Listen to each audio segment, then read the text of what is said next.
That's a good dramatic point. Again, I want to thank you all for coming today and joining this important conversation about how we can move forward in this journey. And now I'd like to introduce Kenna Hazelwood Carter, a doctoral student in the school psychology program in the Graduate School of Education and former president of the Graduate Assembly, who will be introducing the esteemed panelists you'll be hearing from today. Thank you.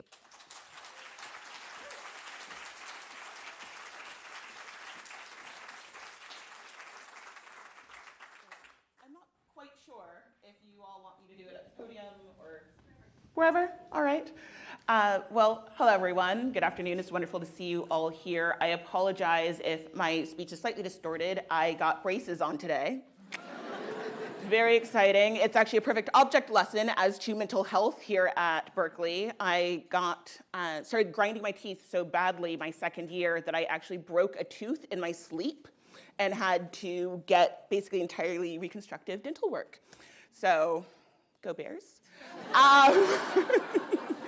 No, but truly, I am so passionate about this particular topic. I work as the president of the Graduate Assembly, representing the over 11,000 graduate students here on this campus for 2 years, and in that work, really tried my darndest in every single meeting to talk about how our graduate students being impacted by this issue. It's not just an undergraduate issue. And I'm so excited that we have Chancellor Carol Christ here with us to be part of this conversation, as well as Assistant Vice Chancellor Guy Nicolette, who is our new head of University Health Services. He's only been here for 3 months, but has already been hitting the ground running and doing amazing work to try and continue to create opportunities for better service, as well as Sam Koo, who is here as the chair, I believe, or the internal director of the Undergraduate Mental Health Commission. I'd ask you all to join me on the stage.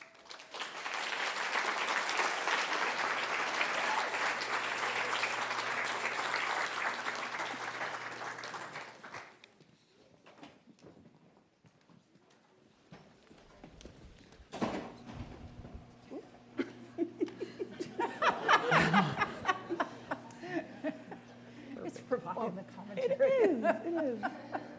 Well, I guess while things are in transit. So part of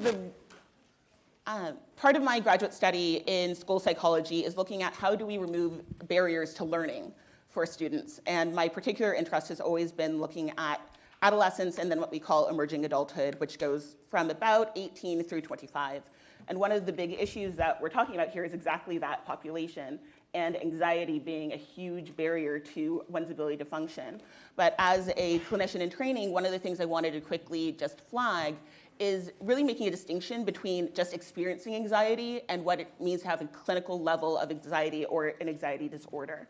An anxiety disorder is when it is something that prevents you from being able to carry out your daily functions. It's when you have a larger than what would seem rational reaction to what would otherwise be considered a pretty neutral impetus.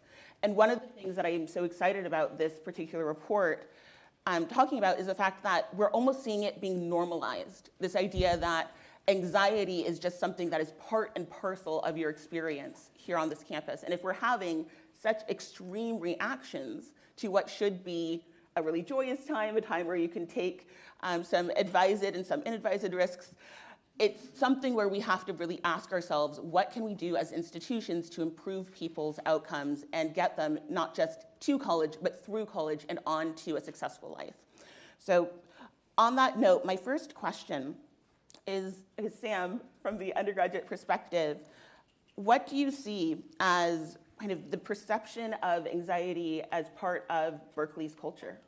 Yeah, can everyone hear me? Okay.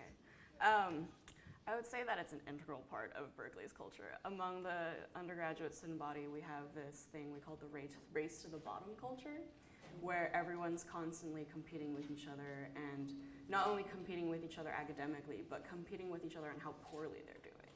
So a lot of it is, I worked so hard on this project that I only got 2 hours of sleep last night. I worked so hard on this that, I'm working 2 jobs, haven't slept in days, haven't eaten today, and all for a midterm. So I think it's hard to conceptualize a Berkeley education nowadays without this academic stress. And that's why I'm glad we're here today to sort of unpack what an education here could look like without that. And Chancellor Christ, how do you see faculty and administrators perceiving this culture of anxiety or racing to the bottom? Do you think that they're aware of it? How do you see them adapting or being resistant to these conversations? I think the awareness is very, very different among different faculty and also in different areas of the campus. I was horrified. I had a kind of after-dinner chat at Bowles Hall with a group of students, and this freshman raised his hand and said, my professor said that in a 12-hour day, we should be spending 11 hours on our classes, a half an hour on exercise, and a half an hour on eating and friendship. And I thought that was said. And I think we have a huge education project with faculty to make them more aware of the kinds of things that they say that may be increasing levels of stress on students. I say often when I talk to groups of students that this institution is for you. It's for your choices. It's for what is going to be gratifying or rewarding for you. And I just hate the idea that somehow students are competing in the stress Olympics, and rather than really thinking about how can I take advantage of this period of my life to develop capacities, to develop myself, to be the adult that I want to be. When we talk about the student experience, Berkeley is a very large school. We have, as I said, over 11,000 graduate students. We have, I think, around 30,000 undergraduates. Right. What does that look like when it comes to showing up at the University Health Center when people are seeking help? Do you see trends in when and how people are showing up across the year? Yeah, that's a good question. If I could tag on to a little bit of the conversation that happened here first, that I think the faculty and staff, we could do a better job of modeling the behavior that we want to see. I suspect that there's a bit of competition that happens amongst faculty and staff about how busy we are. And that, I eat my lunch at my desk and race off to a meeting and then to go do this thing, and it's 6 o'clock, but I've got this other thing to do, and it becomes a bit of a modeling exercise. And so I think certainly we could turn the mirror on ourselves. As far as what we see at UHS, yes, I mean, I have some data that I recently pulled about what we see at UHS that follows these trends. So I don't think you would learn anything more from looking at UHS-specific data. I think the timing probably is a little bit overblown. Yes, we do see more intakes during midterms or at peak times during the year, but I think right now it's a fairly constant flow of students that are looking for help, and they felt that they needed it at that time. And it doesn't always correlate with midterms or academic stress. I think it's the underlying culture that we've helped participate in that allows them to feel that whenever they feel it. That said, it's clear that the majority of intakes happen during the middle of the semester. October is a peak time, and then February, March are peak times for our intakes. And Sam, is that something that you are seeing reflected as you do your work? And what are people actually reaching out for? Is it always showing up at UHS, or are there other resources that they're hoping to find and maybe not finding?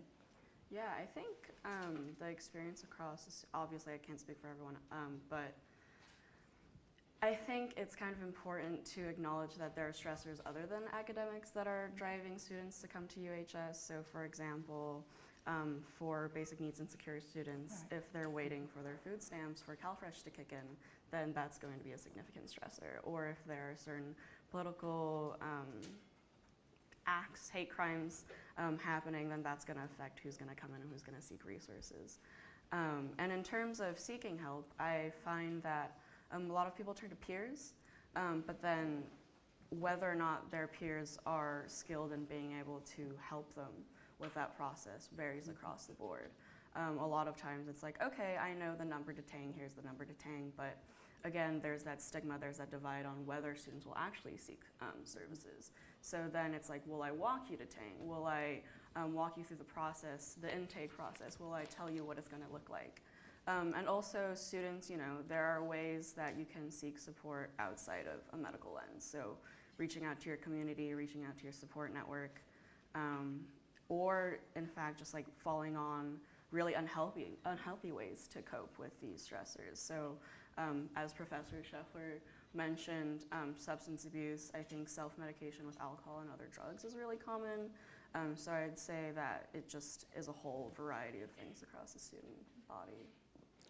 You mentioned that different students, and particularly maybe different membership of different identity groups, might drive how people think of mental health. What are the resources that they actually feel comfortable seeking? What are the ones that they're actually able to find some sort of resonance when they do engage with it?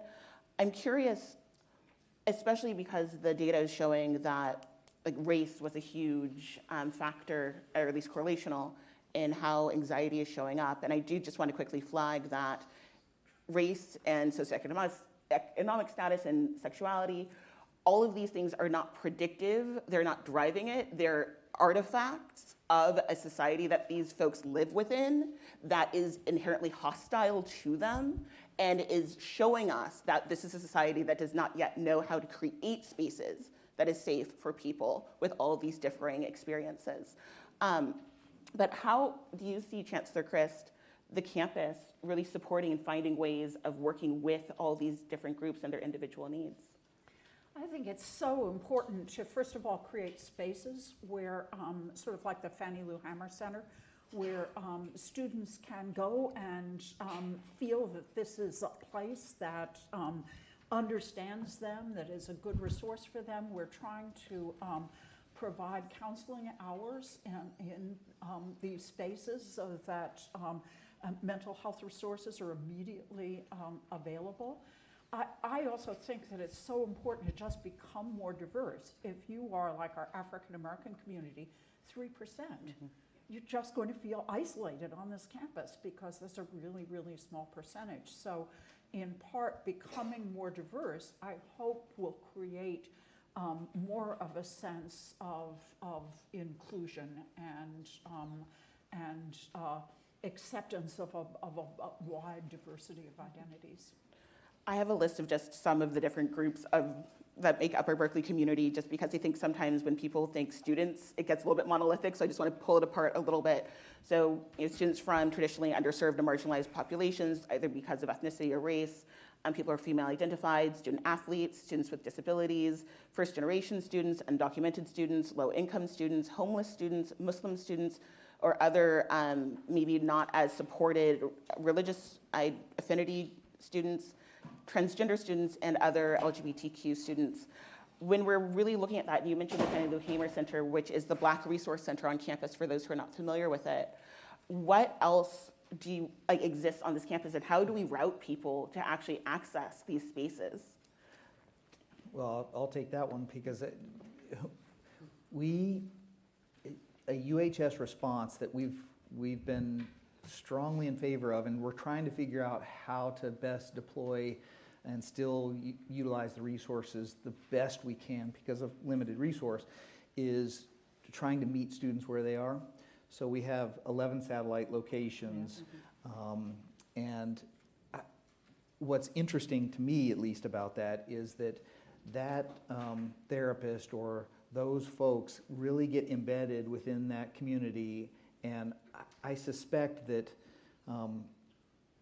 because of the comfort level that develops with that kind of long-term relationship, that we actually do destigmatize the ability to seek help and to get care. And it doesn't have to be a let's sit down for an hour and have a formal session.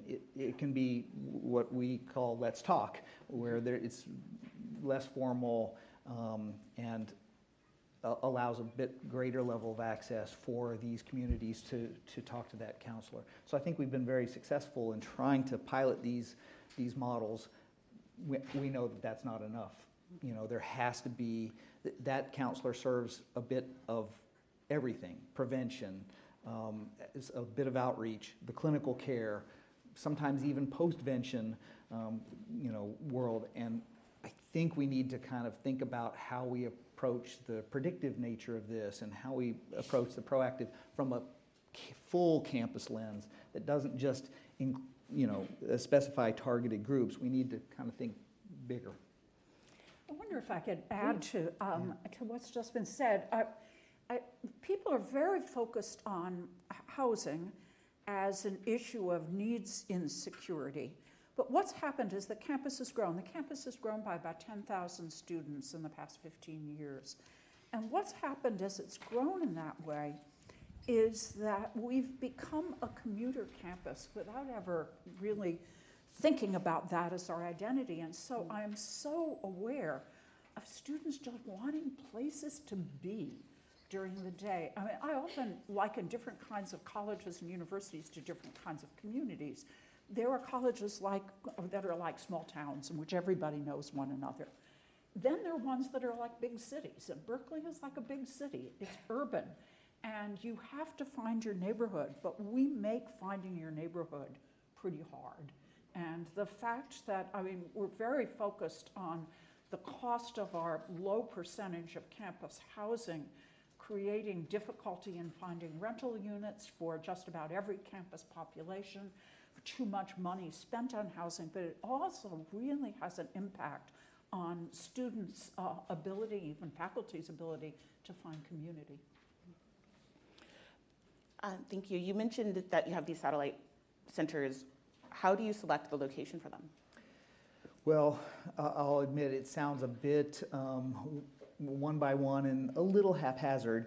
I think initially it was request-based, and now we've started to figure out a bit more about the model, and we're going to be a bit more intentional about how to grow that program of satellite locations without diverting too many resources from the central operation. So that's still in a little bit of flux. I think stepping back a little bit, the other thing that we haven't done as well is look at data and really have data-driven decisions and data-driven decision making. And so we're in the process of really kind of picking apart the folks that do come see us, and frankly, the folks that don't come see us. That may even be more insight, or give us more insight or more meaning when we start to look at those folks that we know likely are to be struggling or possibly be struggling and not access our services, and why. Thank you for bringing up data. I know that the Graduate Assembly did a graduate student wellness and happiness survey in 2016, and one of the big findings for us was that 64% of students who were doing graduate level work in the humanities and the arts were reporting depressive symptoms, and it was very much tied to their anxiety and fear around being able to find a job post-graduation. And whether it's academic market or any other marketplace that they're looking for, that's been a huge area of concern. So part of what drove me asking that question about how are you selecting those satellite spaces, and then to kind of pull on the second part of your response, Sam, the question of data. What questions do you think the campus should be asking? How can we do a better job of assessing what the needs of our students are? Yeah, I think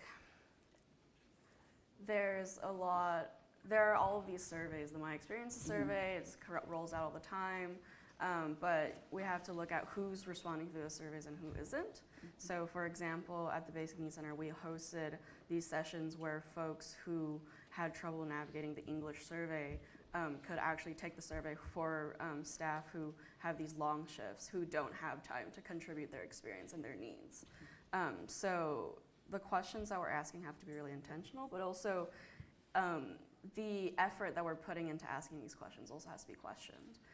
There are so many students who are voicing the same concerns over and over again, and I think there can be a lot of power in narrative and what students have already been voicing for years now, instead of sort of starting from square one and developing these data collecting initiatives that have been tried, haven't gotten as much traction as it should, and therefore doesn't lead anywhere.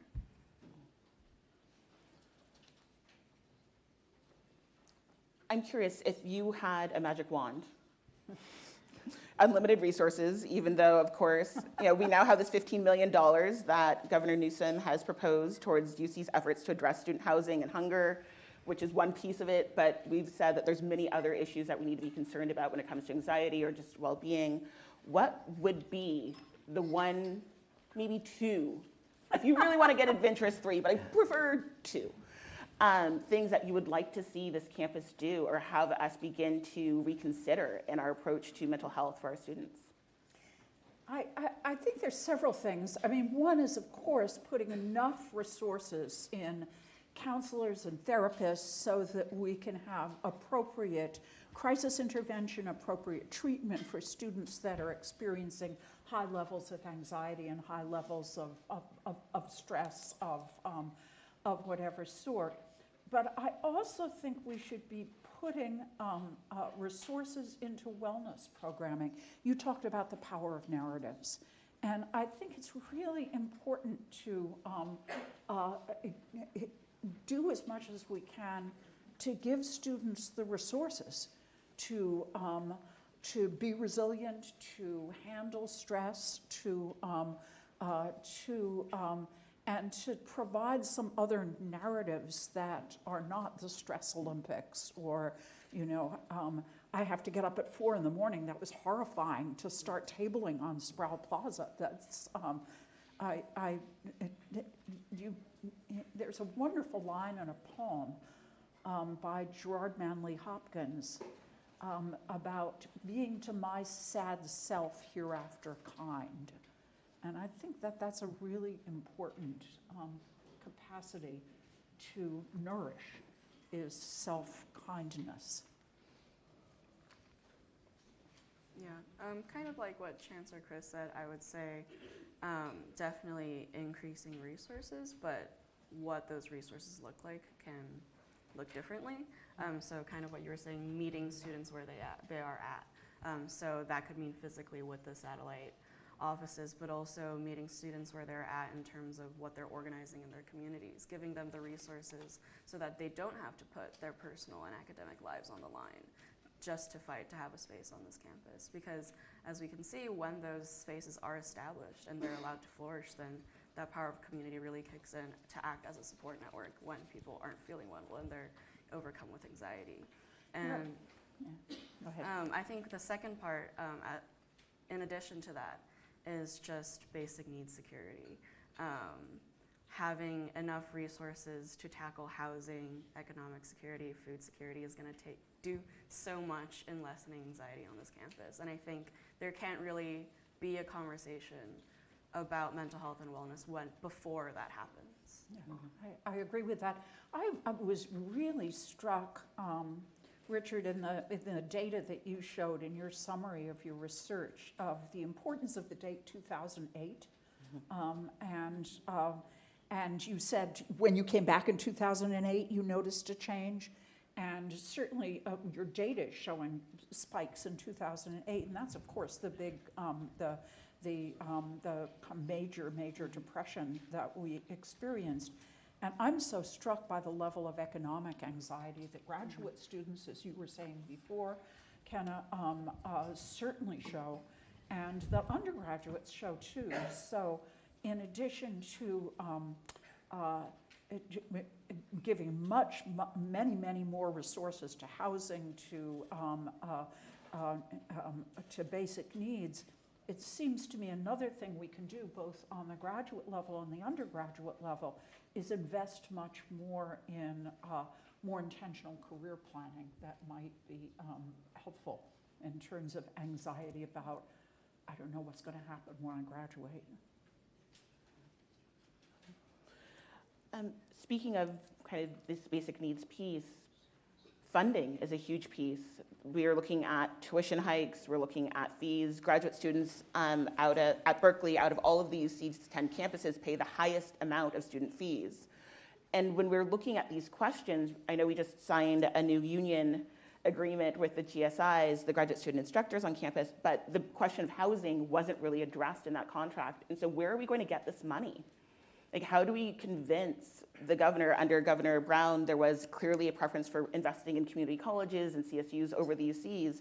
How do we show the importance of investing in these students and making sure that our well-being is put first and foremost? I would have something really hopeful to answer to your question, Kenna.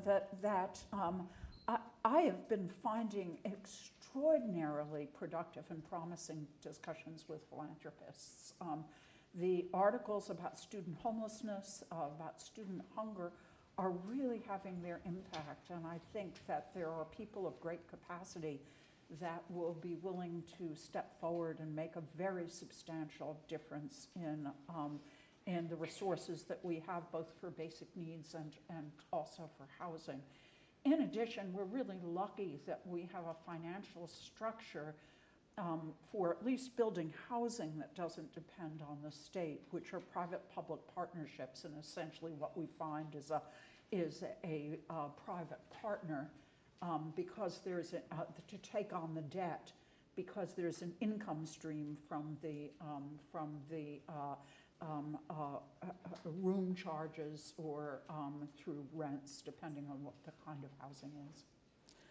Vice Chancellor Nicolette, UHS currently receives nearly half of its funding from various student services fees, including about 5% of its operating budget from the wellness fee. The other 50% is from service fees and co-pays. Is this actually a sustainable funding model for UHS? And what other sources of revenue could help offset the new demands on the Ting Center, especially ones that might not be coming out of students' pockets when they're already paying tuition and now having to be asked to put more money in from these student services fees? Yeah, so I think I see my job as being able to try to adapt to a lot of different models. So I won't answer that question exactly, but technically what I want to see happen is less reliance on student fees. And that's not usually just a quick light switch fix. So we do have to look at other models. A couple of things I'm interested in are research. We don't do enough clinical research, and not only from a funding source, but certainly from more science to better inform our practice. Philanthropy, which the Chancellor's already mentioned, we historically haven't done much on the philanthropic side, and I think we really are primed to start to look at that a little bit more deeply. And then there's plenty of other options that we could consider, third-party insurance billing and things like that, to, again, put downward pressure on the student health fee. I did notice that you didn't give me a magic wand, and that's very smart not to give a physician a magic wand or a clinician, because we then just ask for more clinicians. But I'll say something somewhat blasphemous, I guess. I don't think the answer is more clinicians necessarily. Yes, we do need to meet a ratio that is set by not only just kind of gold standard industry thought, but just a common sense level of reactive clinician work, one-on-one and group sessions. But I would pour some of that magic wand effort into some of the things that Chancellor mentioned, some of these housing issues that we face, some of the basic needs issues, and frankly just trying to figure out a way, either through seed grants or through some other mechanism, ways to really change the culture here. That's where we're going to get I believe, the biggest bang for the buck, and it's not something that's going to be quick. You really have to invest in doing those things. Yeah, I sometimes wish students would vote down the fees that they propose. That I think these are our problems to solve, and I've come to know Berkeley students as extraordinarily generous and idealistic, but I see all these very worthy causes for which there are student fees proposed, and sometimes think, why don't you vote this down and really put the burden someplace else in trying to raise that money. Would you be willing to put an op-ed in the Daily Cal before the election next year? I never intervene in student elections. Well, maybe there'll be a quote in the Daily Cal from this event. Who knows? Chancellor says, vote now. I know that there's also a lot of changes that are happening at UHS. We're about to have our third insurance change in 6 years. How is that going to support, impact people who are getting services, whether it's at Tang directly or offsite to other specialists? That's a good question. So it won't impact the folks that want to get services at Tang almost at all. There are minor little changes that really, I think the biggest pain point really has been that the network has different negotiated rates for those community providers. And we've been working really hard with the community providers, and most are understanding, are ready to see Berkeley students. And essentially the initial promise was that we would not allow them to lower the rates that they previously enjoyed with a different carrier. And I believe there are ongoing meetings happening right now to try to sort out the last few issues that remain. We knew this was going to be a challenging conversion. It always is. But the reason we chose this particular carrier is we wanted to set us up for a long-term success and not keep changing insurance providers. So, again, a bit more of an investment-mindedness, knowing that we would have to go through this change. I'm curious, Chancellor Christ and Vice Chancellor Nicolette, looking at the overall costs, I think one of the problems that happens on this campus is things get siloed, right? So we have an increase in student fees, we have an increase in the cost of student housing, we have an increase in prescription costs, we have an increase in our premiums, increase in course fees, our supplemental tuitions. All of these different fees don't seem to necessarily be talked about in the same spaces. And when we talk about the cost burden being a direct impactor on the anxiety that students are feeling, how is that being tracked? Are we seeing that actually be a real conversation that's happening, whether it's at the cabinet level or in other spaces? Absolutely. I mean, what we should be tracking is total cost of attendance. So then that seems to me most important things. People often get focused on tuition or fees. And it's really total cost of attendance that's the important thing. And then financial aid resources. Those are the two questions we should be asking and indeed are talking about. So when we talk about total cost of attendance, and I know I'm kind of digging into this a little bit more, but incidentals such as prescription costs, right? They went up from $5 to $10 for many people this year. And so those pieces, are those included in that, since not everybody needs a monthly or daily? Yeah, I've not seen some sort of comprehensive cost of everything that could happen because it's so variable to be able to predict. It's an interesting thought, though, that if we took some sort of by-year average, because things do change as the campus experience goes. A freshman accesses different resources. We see it in data. We saw it in this data that freshmen and seniors likely access things differently and likely have different costs associated with that. But I haven't seen, maybe the Chancellor has, it broken down to that level of detail. No, I haven't seen that either. We work very much with averages, though I have wondered often whether our cost of attendance figure isn't low for what students are indeed experiencing in large part. I'm not thinking so much of prescription drugs, but really thinking about the ways in which housing costs are so high in the Bay Area. We've recently, the Office of the President has just recently agreed to recalculate the cost of attendance every year rather than every 2 years, and that's good. Sam, with your work with basic needs and with the Mental Health Commission, I'm sure that there's many students who would either qualify or are in fact registered with our Disabled Students Program. What are you seeing as far as their particular needs, as they are already being told legally they have the right to certain accommodations, to certain access? Are they being able to get the resources that they need, and where are those barriers coming if they're not? Yeah, I mean, I think frontline is that people who qualify for those accommodations aren't aware that they can qualify, or even if they're aware, they don't feel comfortable enough to actually step into DSP and say, hey, I need these accommodations. Because, you know, you look around the Berkeley campus, and either there are faculty directly asking you what your disability is and therefore validating what accommodation you need, which is illegal. Or, you know, students saying, oh, I think they're just getting accommodations so that they have an easier time in class. And frankly, that's not acceptable. And it's preventing so many people, especially from communities that are marginalized, who, you know, haven't been tapped into these resources as often, from seeking the help they need. And then aside from the student perspective, also just the disabled students program is so underfunded. And as someone who is part of DSP, getting an appointment is just impossible.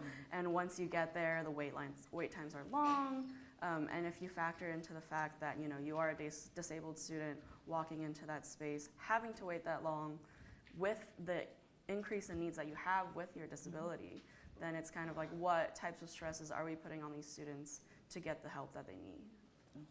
And I would add to that that I don't think we've done as good a job as we can and will do about communication, you know, bidirectionally. There's a lot of laws and rules around how medical things are communicated, but I think we can do better with DSP and with the student about kind of closing the circle, increasing the circle, helping the flow of communication so that you don't need more appointments to figure out what's going on, that there's you know, good coordination between your healthcare and kind of the disability service that you're getting, the accommodations and things like that. So I'm glad you brought that up.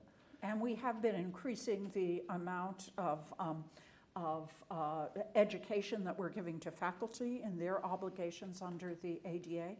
And we have been investing more resources in disability. Still not sufficient, but we have been increasing resources. We now have an ADA compliance coordinator for the campus, Ella Callow, and she's been here about 3 months, I think, since about January.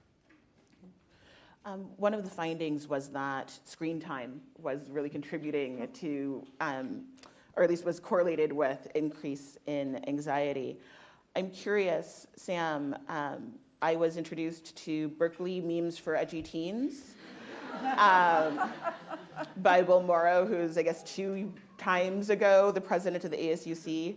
And it seemed to be, well, one, it's on a screen, it's a Facebook page. It's the largest college-based Facebook page of its kind in the country. And if you ever see any kind of Facebook group that has a something for edgy somethings, it's based off of that name. But it also seems that students are using it as a way of expressing their anxiety and expressing this real need for more. How do you think we can maybe harness social media while also helping to address the fact that it seems to be driving a little bit more of the anxiety? Yeah, and I think there's this really common narrative of villainizing social media as a cause of anxiety or other mental health issues, when in fact it's just a tool. And when you have something like the meme page sort of circulating all this anxiety that students are increasing, it's not that the social media is the causal factor, it's that what are the institutions that we're living in that sort of push students to feel this way, and then therefore go online to voice what they need or what they're feeling. And in terms of, I guess, solutions, it's not like we can censor them, as you shouldn't, but a lot of movements across the nation right now are sort of having more empowering content on social media and kind of rewriting the script, as opposed, instead of sort of only sharing negative experiences or sort of normalizing this toxic culture, it's really using this tool to empower students with other narratives and show that, you know, this doesn't have to be the way it is. Chancellor Christ, you've been using technology yourself in social media, in particular by creating a Recalibrate wellness site for students. How has that been going? How have you been able to reclaim screen time for the proverbial good? Gosh, I'm the wrong person to ask that question.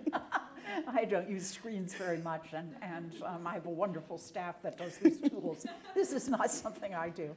But I think, I mean, just like as with, I think it's important to think of screens, I really agree with you, Sam, as not an evil in themselves, but as something that can be a symptom as much as it is a cause, and that you can use social media in very, very different ways. So I'm very intrigued. I just was recently at the American Association of University Presidents and Chancellors meetings. These are the top 62 universities, research universities in the country. One of our major sessions was on levels of anxiety and mental illness among students. It's an issue on every single president's and chancellor's mind. And there was a lot of interest in whether there are online tools, and you would know much more about this than I, that UCLA is in fact using one that tries to, it's an online survey that identifies very high levels of anxiety and depression and lower levels, and tries to figure out whether there are any kind of online sort of cognitive therapies that can help at all. I was intrigued by what you're saying is you weren't sure that the best investment was enormously increasing our staff of counselors. Yeah, I think that's a part of it, and you're right that there is a stepped care model. There's therapy online that does teach people. I mean, the cornerstone of treatment of anxiety is cognitive behavioral therapy. I mean, it just, and so really that's teaching yourself or someone helping you understand these cognitive distortions and figuring how your brain works. And that can happen in a self-help way too. And certainly on a functional level, we've certainly been exploring how does UHS and TANG and CAPS use that tool, whatever tool is chosen, in the most appropriate way, so that we are continuing to not feed into the problem, but that we're offering the right help at the right time. We're still, there's a lot of work to be done. Therapy online isn't perfect either, but it's definitely a tool. And I would agree with Sam. The screen time is a symptom. It is not the only problem. And I think the more time we think about, the more effort and energy into diminishing screen time, while that might sound good, I think there's probably a limit to its effectiveness, and the diminishing returns happen very quickly. And so it's really, let's figure out why that symptom exists and use it as part of the, kind of diagnostic milieu. Yeah. There also are other things that you can provide. I don't mean in replacement of therapy, but meditation, for example, yoga. I mean, things that help all of us deal with our anxiety. As we have about 20 minutes left, I'd like to switch to some questions that have come in from our very lovely audience. One being, should the campus regularly screen all students proactively as perhaps an initial diagnostic tool, and then allow us to do a better job treating as we would with other epidemics? Yeah. So there's a lot of talk about universal screening, and I think the idea has a lot of merit. I think the challenge becomes, what do you do with, particularly if it's online, how do you connect immediately with those students? How do you get them in the stream of care quickly? So I think there's some challenges to it too. I'm not saying it's a bad idea, but I think you would really have to be intentional about setting that up in such a way that you really can address any positives in a mindful way. The worst thing that could happen, said the other way, is that someone says, yes, I'm struggling, and nothing happens. Yeah, I think we should learn from UCLA's experiment with this. For sure. But and we're about to explore a joint research project with UCLA about anxiety and depression in our campus communities. We have many students coming to this campus many different walks of life, many different points in their life that they feel coming to Berkeley is appropriate. How do we create an inclusive experience for transfer students and students who might have had an interrupted path in their formal education to make sure that the issues that they are facing are also being addressed and their anxieties are being seen? Housing, housing, housing. I mean, I think we need housing for transfer students. It will help with the community. Then we can locate various kinds of resources in the housing itself. I think it's really extraordinarily important. This is a question about kind of the ongoing concern that there is grade deflation that happens here on campus, and that is contributing to people's concerns when they're coming up on graduation, when they're looking for jobs. How do their GPAs stack up against other schools where it might be somewhat easier to get that 4.0 or 3.8 that they might need? I'm really intrigued by an idea that I heard at this AAU conference that I just referenced about what Caltech does. They don't give grades in the first year.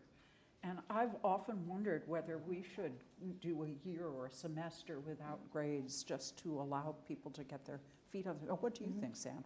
Would that be welcome to students? I think every student in the room would agree that that would be a great idea. Yeah, I don't pretend to know what the mechanisms of grade deflation are, but at least sitting in a classroom, I think the first step we can do is having faculty model, the fact that your wellness is the priority, and then second comes your success in school. So having reasonable expectations from students, having attendance policies that factor into emergency situations, students with disabilities, giving extensions, making sure that for some unknown reason our midterm season is the entire year. I know. I don't know what's the deal with that, but fixing that as well. But yeah. I think there are a lot of potential ways we can tackle that, definitely.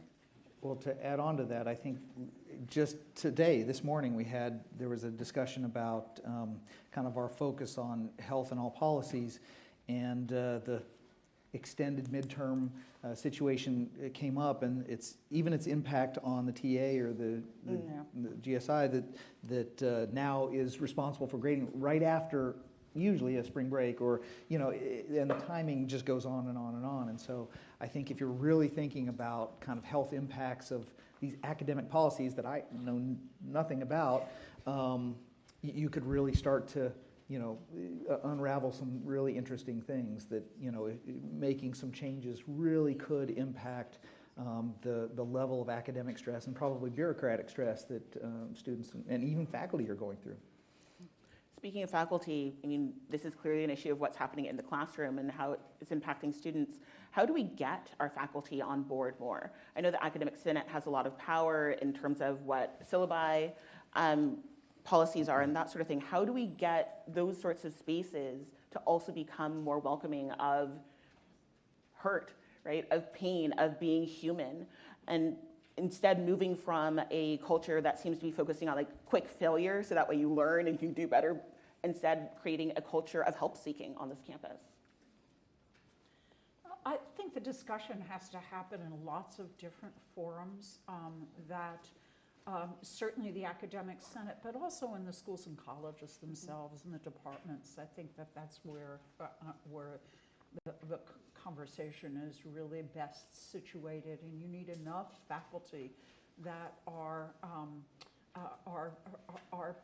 advocates for the issue, that they can be persuasive to their colleagues. And I think your report, Richard, is going to be very helpful in this. The climate for students of color, DACA students, Muslim students, and international students has gotten worse since the election of President Trump. This has happened since 2016, which is when the study ended. So anxiety levels perhaps even higher. How can we strategically address the model health needs of this vulnerable population, or the mental health needs, of these vulnerable populations? I think this goes back to meeting students where they're at. So I know currently the undocumented student program has hired an independent clinician to be housed in their program. And I think if we place the people who are well equipped to deal with these issues in the communities that most need it, then that would help. as opposed to subjecting students who are already on under a lot of stress and perhaps historically, have reasons not to trust medical institutions and to seek help from there. And also just, I think this goes back to a larger conversation of community and diversity on this campus. It's hard to react and process these traumatic events that are happening on a national and international level when you have no one to talk to about it. Mm-hmm. So yeah, it's just all of it. and add the destigmatization element that I think part of the data might support that we've had success in changing the stigma patterns, that we've allowed an environment where people do seek help more than they did in 2008. So I think you could interpret some of that in there, but I suspect for certain communities, and DACA being one of them, that it hasn't reached kind of that community. And we certainly have, even in UHS, recognized that as an issue and have a dedicated person. And it's going to take time, but I think that kind of investment pays off in the long term. And Diana is certainly working hard to do that. I think we have to be very active in stating what our values are, and then acting on those values. I mean, all of us, and making sure we're doing our part, each of us, that this is a welcoming and generous place that really embraces all of its students, all of its staff, all of its faculty. How will you try to educate students about the importance of self-care, and more, what are the things that they can possibly do, and what are maybe the symptoms or warning signs that they could look out for themselves? I love one of the changes that UHS made this year is having the collaborative care model. So when you go in, you take a survey and it asks you questions about your anxiety, asks you questions about your mental health, and based off of that screener, once you're seeing your primary care person, they will then bring somebody in who's part of the behavioral health team. And so there's a warm handoff instead of saying, oh, yeah, go reach out to Tang. And so I think that's a really beautiful way that we're seeing, and I know for graduate students in particular, graduate students are finally going into UHS and getting those sorts of supports that they haven't traditionally because they're afraid, in some cases, that they're going to sit in the waiting room for counseling services next to their students. And there's a lot of fear around that. So graduate students have not been seeking out help. But how else can we kind of support students in learning about self-care and then also implementing those various initiatives? Yeah. Well, I think the easy answer is we've got a lot of resources available online. You go onto the UHS website, it's very easy to find. It's typically easy to find. I would have been remiss, thank you for bringing it up, that it's not just counseling and psychologic services that can be of assistance. The primary care clinicians are treated, they can diagnose and treat a lot of these conditions that we're talking about, but I think students they compartmentalize a little bit. We even compartmentalize a little bit and say, well, you've got to go here for this and here for that. And what we're really trying to do at Tang and at UHS in general is really break down those artificial, barriers or walls between services. And this really is about a kind of a no wrong door. I know that's talked about a lot, but a no wrong door approach. Get in the stream, and then we'll help with warm handoffs get you, the care you need at that point. And that collaborative care model is a pilot, is an attempt to try to do that in a structural, systematic way. I think I wanted to say that, there's a little bit of beating up of faculty. All the faculty that I've met have been very, not just advocates, but passionate about helping with the mental health and advocacy. They just don't have a structure to do it. And so, yes, there's a gold folder, and that's very helpful, but I don't think that's enough, and we need to really think about how to make it easy for them to help a student access resources, or make it easy for their department to do that. What do you see as ways you can begin to remove those barriers? which of the I mean, barriers you did I? enumerated many, Yeah. but I'm kind of curious, like, what do you see as those major points that are deflecting people towards or away from the help that they need? Well, I think that conversation's hard to have, even with somebody trained, to start to initiate that conversation. But imagine talking to your mentor or your faculty member that you want to be seen as doing well and academically successful. So just giving faculty and staff the tools to start to have those conversations, I think, is hugely important and would help immediately remove one barrier, because it's also challenging to go to medical care sometimes. You don't want to go see the doctor or the counselor a lot of times, and culturally sometimes that's not part of people's culture. So the earlier we can start to have conversations around mental health, self-help, all of these other factors that would lead to better well-being, the better off we are. And I think a lot of the time spent with faculty and staff would pay off in huge ways.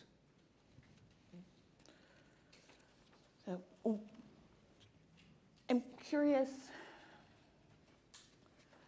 Sam, when you were talking about students accessing or not accessing, and I know we talked a lot about, well, maybe there's cultural norms, or maybe there's like individual perceptions of, I'm not able to do this, right? I might not be that bad, or maybe this is just normal, and so maybe I'm at the bottom, so I've won. What do you see as kind of the ways in which students are accessing? Like, when do they actually make the choice to seek help? And when have you found, because again, you work with both the Basic Needs Center as well as the Commission on Mental Health, when are they making that choice not to? And how can we maybe get them, again, continue to support the work that Vice Chancellor Nicolette is trying to do? I think, unfortunately and ironically, people, at least the ones around me, are seeking support when they're in crisis, but also they're not seeking support when they're in crisis. It's often this sort of last resort, in that, okay, like, I have put this off because I'm really busy with X, Y, and Z, and, you know, I'm just like completely burnt out, and therefore I will go to urgent drop-in at CAPS. But then you go to CAPS and you have class from like 3 to 4 and it's only open till 5, and you don't actually get to see a counselor. And then, at least from my own personal experience and from the experience of other people I work with, that act just deters people from going in the future, because they, the way we perceive it is, okay, I have these needs and they're not being met, and therefore, you know, I have nowhere to turn. But in terms of people actually accessing resources, I think a really powerful tool is, if you've had, positive experiences with TANG, with medical care and mental health care, then, teaching your peers how to access those resources, how to, what are the smart ways to, not get neglected by the people on the phone? What are the smart ways to advocate for yourself and getting into that door? Again, it's a very complicated problem. Yeah, getting to the door can be a challenge for some people, and if the services aren't aligning with their needs or their desires, either temporarily, by time, or I think based on their own experiences and the experience of the therapist. So honestly, everybody in this room, I would, like a little homework, I would use your favorite search browser, whatever that happens to be, or your search engine, and meet the staff at UHS CAPS. And there's a pretty long list, and names and faces and interests. And I think you would see that an incredibly diverse staff of experience and interest and communities that they serve. And so I know we can find somebody for you. It's on us to, again, help you break down the barrier to get in the door, and then kind of get in the stream of care, and that's part of my challenge. We have just under 5 minutes left. I would love to kind of give those minutes to you all. If there's anything that you'd like to share that you think are really important, that are exciting, things that are coming down the pipe, or just any kind of final comments that you'd like to make. I think the one takeaway that I would like to give everyone is just to listen to the students. They know what they're talking about. We live through this every day. I'm amazed by all of the student organizers in my life that, work tirelessly to hopefully get heard and, hand off like all of the work that they've been doing, finally get institutionalized at some point. And then it contributes to this idea of Berkeley as this diverse, inclusive space, when, oftentimes that's not how they felt, and that's what led them to the point of having to put themselves on the line and fight for that. So yeah, just listen to students, meet them where they're at. That's about it.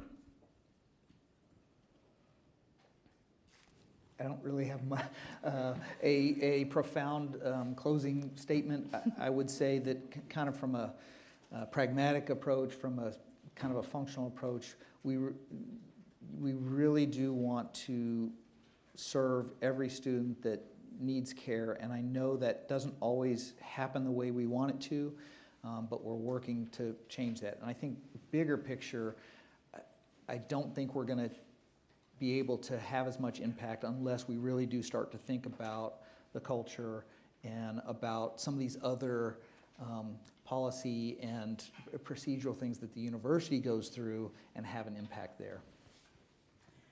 For me, the keys are really housing and basic needs and changing the culture. I mean, we can make our CAPS function as well as we possibly can, but fundamentally you have to look at root causes, and I think those are some of the important ones. So following this panel, thank you all for being here for this amazing event. There will be a reception, and at that reception, a number of different campus-based advocacy groups that do work in the space will be there. You Mean More, the ASUC Mental Health Commission, UHS Tang Health Worker Program, the Student-to-Student Peer Counseling, National Alliance on Mental Health, as well as Path to Care will all be here. Thank you so much for being here with us this afternoon.